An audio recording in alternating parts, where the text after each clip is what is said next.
Hello everybody and welcome to Forever Rugby on Forever Sports. And today we're going to be doing 5 things learned from the South Africa A versus the British and Irish Lions match. If you've never seen this video before, basically it's just a chance for us to reflect on the match, look at a couple of things we learned, a couple of things that we took away, a couple of things we noticed. And it's just sort of basically, kind of sort of gives an overview of what we can kind of expect in the coming weeks. It kind of gives us an idea of, where each team is, what were some of the things we noticed, what are some of the things we didn't see that we kind of expected to see.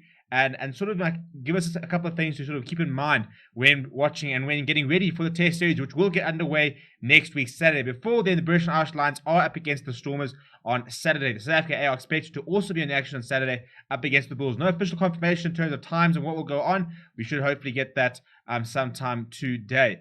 But yeah, before we get on to the 5 things learned, please do smash a like on the video, subscribe to the channel as well. We'll obviously be live for the Stormers versus British and Irish Lions match, as well as the South Africa A versus Bulls, assuming that it is covered and stuff like that. There is no Currie Cup action this weekend, unfortunately. All 3 matches have been cancelled. Because of the Bulls being in Cape Town, Lions versus Cheetahs because the Cheetahs refused to travel because of safety concerns, and obviously the Pumas versus Sharks because of the situation currently in Natal. But without any further ado, let's go have a look at what we thought about the game and some of the 5 takeaways that we sort of came away with.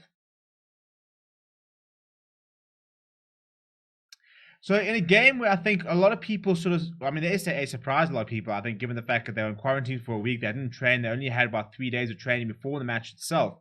I think that something that people were quite impressed with was the standard of every individual player, and the fact that there weren't a lot of performers who were particularly bad. But I think one player who I think unfortunately didn't really step up and might have actually played his way out of the test side is Trevor Nyakane, who really, really did have a very poor first half, where he struggled to come scrum time. It's under a lot of pressure in that first half. And I think unfortunately, scrumming is such a big part of the game for the Springboks. And you think of that World Cup final, how that front row absolutely dominated England, and it gives you that platform to really attack from. It's an area of the game that the Springboks cannot afford not to be strong at. And I think that Trevor Nyakane, the way he got out-scrummed in that first half, might sort of raise quite a few questions. I definitely do not think he will start next week.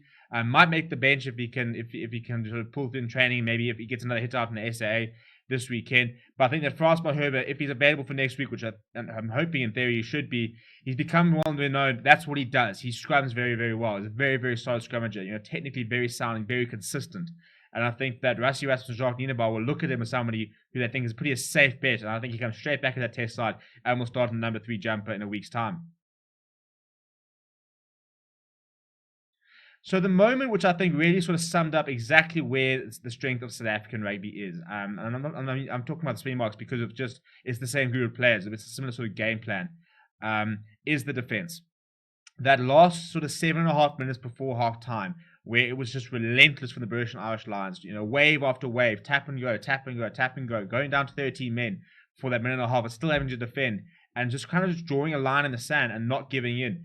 Just sort of showed you what the SAA or the Springbok players are willing to do to win a game. And that is, they are willing to ride the hits, they're willing to, make their tackles and be really, really solid up front for as long as it takes. We saw that for the British and Irish Lions, in fact, against both the Sigma Lions as well as the Sharks, where their defense was probably the biggest asset, the fact that they just weren't conceding points.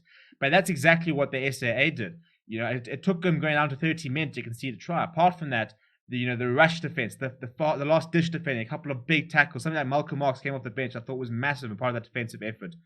Some really big hits by Eben Etzebeth, Peace-Step Latoya, really sort of asserting their authority on the game. The defense is phenomenal when they get it right, and that will be the biggest test. I think that's why you've seen, the slick handling from the British and Irish Lions, the fact that they want to bring those really, really dangerous outside backs into game all the time, because that's probably their best chance or opportunity to actually breaking down this Springbok side in the series. But I think throughout the first series, I think whilst their tackle will win games, the series will be won by the team that can defend the best. So something that we sort of talked about a little bit in the live stream and during our watch along was the fact that it kind of looked like both sides were holding back a few things. I don't think that either side really want to sort of show their cards in terms of the way they want to attack, in terms of very outrageous sort of defensive patterns. They've both been sort of playing quite sort of straightforward rugby. We haven't seen any sort of big set moves. We haven't seen, a lot of different things across the match where you could see they were trying something different to what they've done before. I think there's a case, and even Warren Gatland admitted to it, the fact that they don't want to show their hands early, that they've been practicing things in training, that they've got new things that they will debut throughout the test series, but they were very, very cognizant of the fact that they didn't want to give anything away yesterday during that clash. So I think that, based on what we've seen from the British and Irish Lions, don't think that what we've seen in the last 3 weeks and across 4 games is exactly what we will see in the first test. Similar in the South Africa what we saw last night, and even what we saw against Georgia, do not expect that same thing against the British and Irish Lions. They've had months and months and months, both coaching staff have had months to prepare for this, and they'll have a specific way of playing and a specific sort of tweak in around their game planned, which will, I think, try and outsmart each other. But we didn't see any of that last night, so expect both of them to try and introduce a couple of new things in the next sort of 3 weeks across those 3 tests.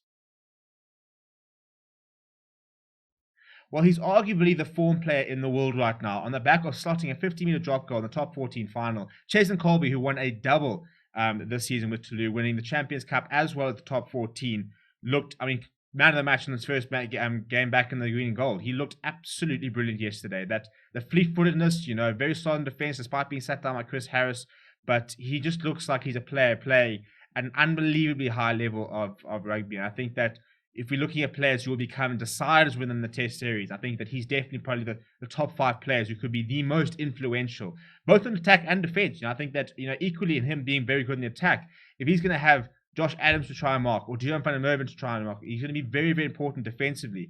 And I think that if the Springboks do win the test series, and you look at who the best players are, and which players could be the player of the series, I'll be very, very surprised if CHESLIN KOLBE is not a name that comes up. He's playing some brilliant rugby, arguably one of the best players in the world yesterday, and we definitely saw a lot of his pedigree on Wednesday for the SAA.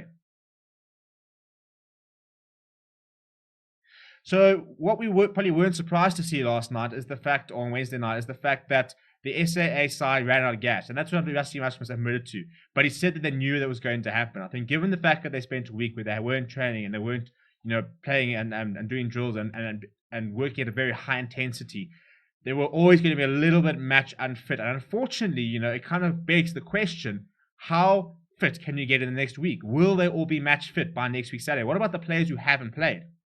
What about your Luat Diagas, your Andre Pollards, your Makazoma Pimpies, who have yet to actually play for the Springboks, well, they didn't play this now, but like Makazoma Pimpi has yet to play for the Springboks since they've come back now. How match fit are these players? Can they go a full 80? Will they be left sort of a bit short in the game next week? In comparison, you've got the British and Irish Lions, who, yes, might not have been tested very much by the likes of Japan, Sharks Types 2 and the Lions, but they were definitely tested against SAA. But you could see yesterday they looked in much better condition, literally in terms of their conditioning.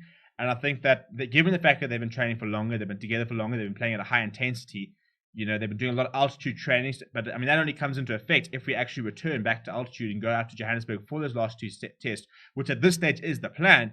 But we know that it's a very fluid situation that might change at any time. But I think that the British and Irish Lions right now will know that they are in far better condition. They didn't have that week in quarantine. They've been playing matches. They've been having hit-outs. They've been training at a really, really high intensity. I think they'll know that they've probably right now at sea level got the legs on the Springboks. And I think that will become a massive factor in the sort of the last 20 or 10 or 20 minutes. And that's what the Springboks try to sort of nullify with their bomb squad back in the World Cup. The problem with that is that given a couple of the injuries, given some of the COVID cases and stuff and the issue and the isolation, I don't think we're going to see as big of an effect in terms of a bomb squad. We don't have Luat Diaga, Arcus Neyman and that are available. We don't know if Luat Diaga is going to be fit. We don't know who's going to be coming off the bench. Francois Lowe. When we brought on the bomb squad, you were bringing Stephen Kitsoff off the bench. You were bringing Vincent Koch and Malcolm Marx off the bench. Will we have these sort of players coming off the bench? What's going to be the bench next week? Are we even going to go with a 6-2 split from the box? Because that bomb squad was a sort of a big thing to add that extra impetus towards the end of the game. And I think given the fact that they haven't been able to train as much, they're definitely far less prepared, maybe not worse prepared, but definitely less prepared than the British and Irish Lions, both in conditioning as well in terms of the game plan and stuff like that. So I think that will probably be a big key for the British and Irish Lions if they can try and sort of really ride the early intensity and take the Springboks deep and take it to the last 10 minutes. And then it comes down to, who's the fitter player, who's got the stamina, who's got the intensity, who's got the intent, and they can get playing for that last 10 minutes. So those are some of the takeaways that I took. Let me know what you thought. If there were anything else that you noticed down in the comments. Obviously, there's lots of different things we can look at. Those are sort of the main 5 things that I noticed. But if you had anything else, then chuck them in the comments. Smash like video. Do subscribe to the channel. My name is Steven. Thank you very much for watching, and I'll chat to you soon.